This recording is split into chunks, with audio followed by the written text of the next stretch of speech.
песня. Можете напеть припев песни? Да.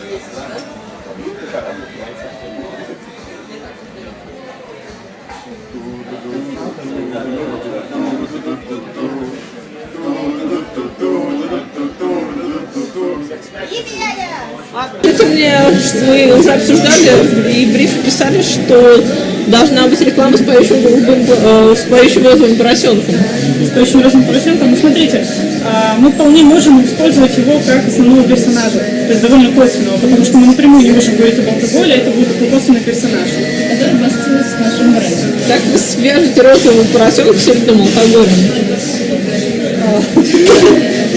У нас будет кредитный розовый поросенок, который будет петь. Да, который будет только, или там его будет своя песня, плюс Который будет в элитном окружении и сразу будет понятно, что это элитный. Тот самый поросенок должен слоган произносить в рекламе. Вы придумали слоган? Скажите мне, какой? На самом деле нет. Обсуждали уже, что будет ролик на ютубе со Стасом Михайловым, который будет с этим самым голубым ослом.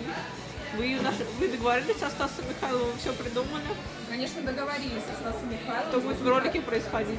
Что-что? Что будет происходить в ролике? В ролике будет происходить, у нас будет а-ля концертная нарезка из видео, где Стас Михайлов рассказывает своей аудитории, своей многомиллионной армии поклонниц, женщин о продукте. И мы видим в этом залог успеха, так как женщины ему доверяют на 99%, и, соответственно, они классифицируют ваш продукт непосредственно с тем, что он его порекомендовал.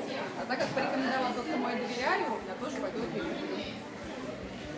То есть вы хотите развернуть стратегию в адрес женщин, но женский алкоголизм это неизлечимо.